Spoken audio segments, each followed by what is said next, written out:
ኢትዮጵያ አዲሱ የለውጥ ምዕራፍ በሆነው የዲጂታል ጉዞ ላይ ትገኛለች። ትላንት በወረቀትና በሰነድ ይፈጸሙ የነበሩ ግልጋሎቶች ዛሬ በጣት ንክኪ ወደ ቤታችን እየመጡ ነው። ነገር ግን የዲጂታል ጉዟችን ስኬት በቴክኖሎጂው መዘመን ብቻ ሳይሆን ተጠቃሚው በስርዓቱ ላይ ባለው እምነት ይወሰናል። ለዚህም ነው የዳታ ጥበቃና የሳይበር ደህንነት ህጎች እንዳጥር ሆነው የተዘረጉት። መረጃዎቻችን እንደማይሰረቁ ግላዊነታቸው እንደሚጠበቅ ሲታወቅ ብቻ ነው በልበ ሙሉነት የዲጂታል ዜጋ ማፍራት የሚቻለው። ኢንሳም ይሁን የኛም ተቋም ከዚህ ጋር በተያያዙ የተለያዩ ስራዎችን እንሰራለን።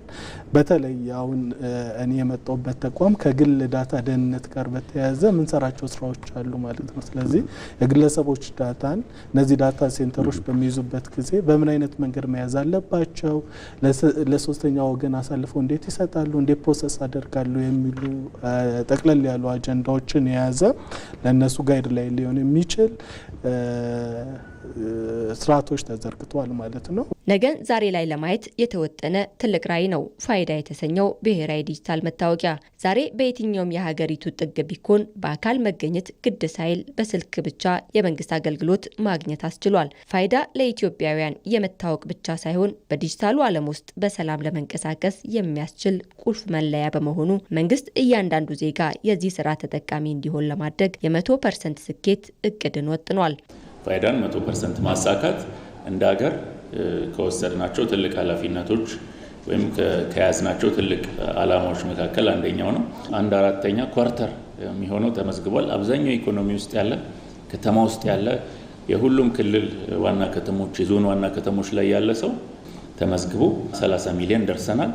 እዚህ ዓመት መጨረሻ ሰኔ ላይ 90 ሚሊዮን ለመድረስ ነው እቅድ ያዝነው። የዲጂታል ክፍያና የኢኮሜርስ ህጎች በሻጭና በገዢ መካከል የህግ ዋስትና በመስጠት የንግድ ስርዓታችንን ከኪስ ቦርሳ ወደ ስልክ ቀይረውታል። አሁን ላይ የዲጂታል ክፍያ አማራጭ ሳይሆን የኑሯችን አንድ አካል እየሆነ ነው። ይህም ኢኮኖሚያችንን ከጥሬ ገንዘብ ጥገኝነት አላቆ ግልጽነትና ፍጥነት የሰፈነበት ዘመናዊ ገበያ እየፈጠረ ይገኛል።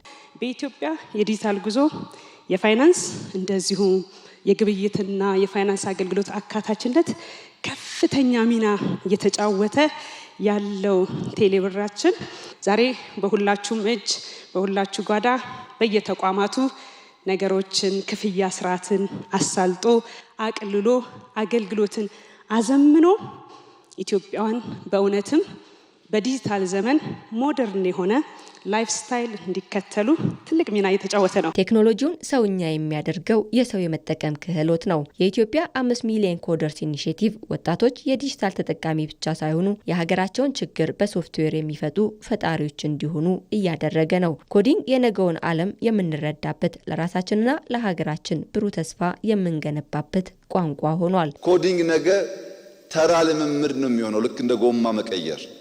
አሁን ለኛ እንደዚያ ላይሆን ይችላል።